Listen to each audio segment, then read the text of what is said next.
Yo, what is up guys, Alex Boyer here and welcome back to the channel. In this video we're going to learn a devilish move. Insert English subtitle.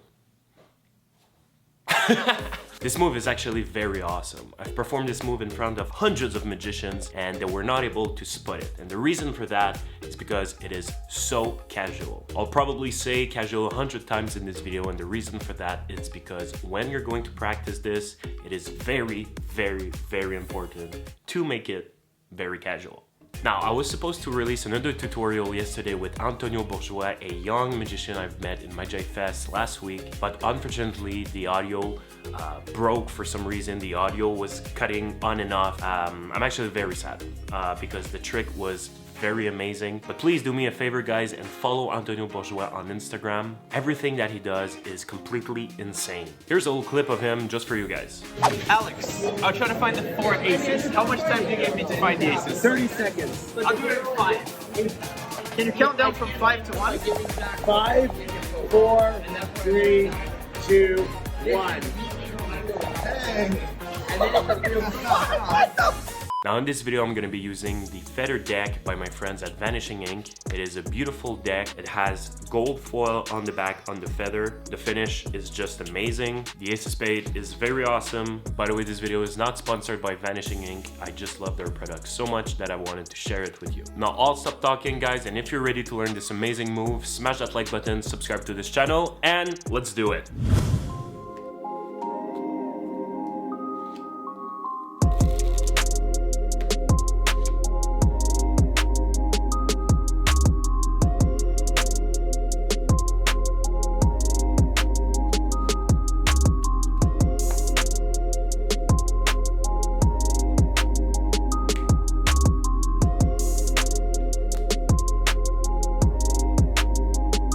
Wait, hold on. What? I was so clean. Let's watch that again. I mean, let's rewind the video a little bit.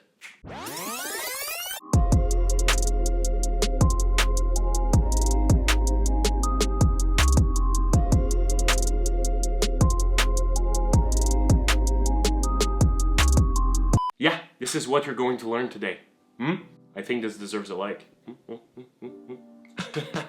This move is actually not that difficult to perform, and it is very deceptive. I have performed the move in front of so many magicians and they were not able to spot it because the move is actually so casual by itself. So basically, again, you take the selection, you place it on the table, you cut the deck, you show that the selection goes in the middle of the deck just like this, and the move is already done.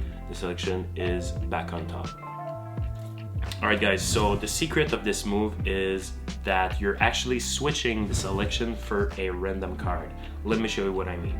When you take the selection, in this case the 10 of diamonds, the switch happens right here. Alright, now this is a random card and the 10 is already on top, right? Here's a brief overview of the move. When you take the selection, you're actually switching it with the card above. What I mean by that is that you're going to clip the selection with your thumb, and when your middle finger in your ring, you're going to switch the card just like this, all right? Now, this is a random card, and the 10, again, is already on top. Let me slow it down for you a little bit more so you can understand what's going on. So the card goes face down on the table like this, taking everything just like that, and again, super slowly, you're clipping the selection and you're switching it with the card above, just like this. At this moment, you're going to take the random card, again, place it in the middle, square everything up, and the move is done. So here's how I would perform the move in a routine. Since you switch the card and you put the selection on top at the end, it would perfectly fit in a ambitious card routine.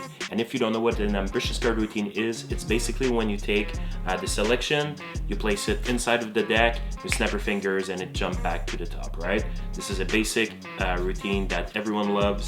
It's super visual, so I would probably use this move for this, but you can use it for different things also, for a card to pocket, card to box, or card to impossible location. I'll teach you how to do this a little bit later in the video. But basically, you ask someone to pick any card they want, they take it, they look at it.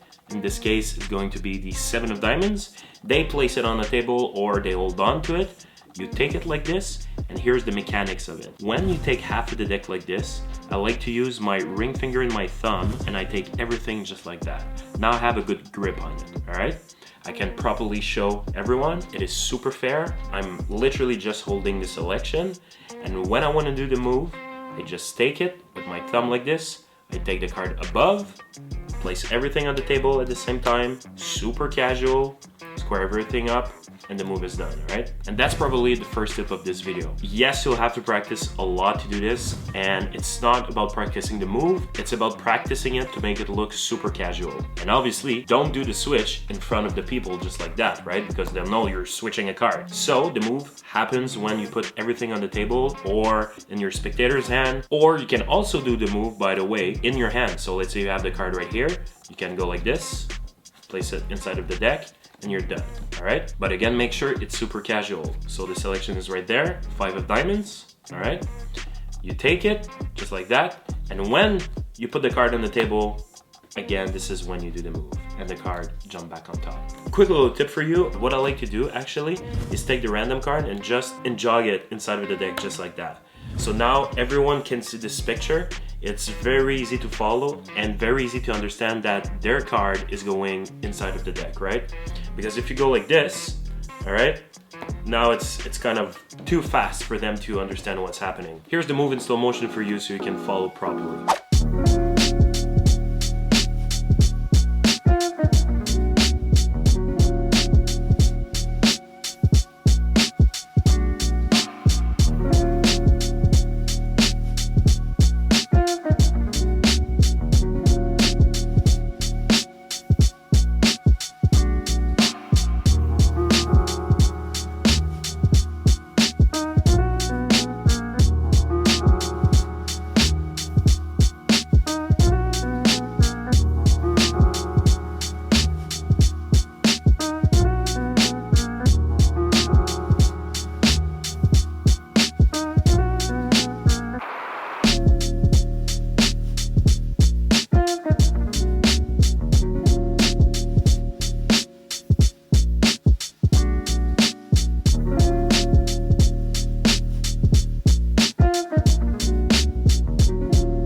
Alright, so here's a little performance tip for you that's gonna make this effect a little bit more interesting and impossible as well. One of the best tips I can give you for magic tricks, usually it's always more impressive when you do something with the spectator, right? I'm talking about using their hands or object. So let me show you what I mean. Let's say they take this card here, the 7 of spades. Now what's going to happen is that you're going to ask your spectator to put their hands like this, and you're going to take the card, place it in their hand just like that.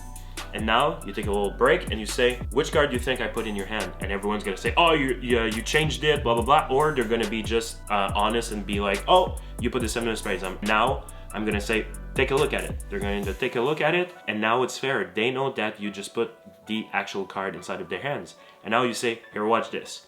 I'm going to take this 7 of spades, just like that. Everyone can see it, great. And I'm going to place it inside of the deck just like that. And by the way, this is the spectator's hand again.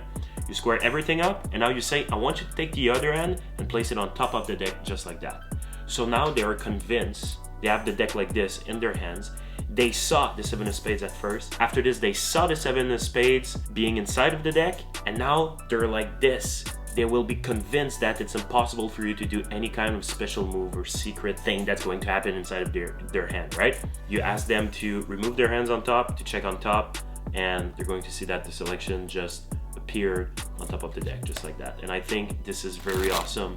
It's a super simple trick, super simple method, but it's all about the presentation around it, because it's so impossible. So here's a bonus effect for you using the exact same move. You ask someone to pick a card. Let's say they choose this one, the 7 of hearts.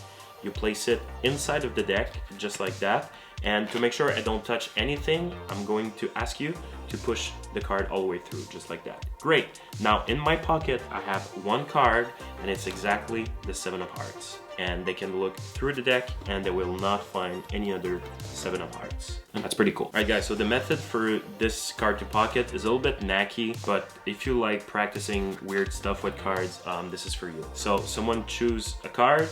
you do the exact same move just like this. You show everyone that this action goes inside of the deck right here, and now you say, I'm not gonna touch anything, I actually need your help. And when you point them, you're actually going to palm the top card, which is the selection, right? So going like this, you say, I need you to push the card all the way through inside the deck. So they're going to do this, and at this time, you have the 7 right here, and you're ready to do anything. You can do a card to box, retrieve the box and it's inside the box, or you can just do a simple card to pocket. So there you go, guys. Hope you enjoyed this video and hope you enjoyed this amazing move. Like I said, it is very devilish. It happens right in front of your spectator's eyes and it's invisible if you do it casually. How many times did I say casual in this video? So guys, don't forget to practice a lot, but most importantly, have fun with this. Try to come up with your own routine with this move. And if you're new here and you want to learn more magic tricks, consider to subscribe to this channel, like this video, share it with a friend, and yeah, my name is Alex Boyer, and I'll see you guys really soon. Peace.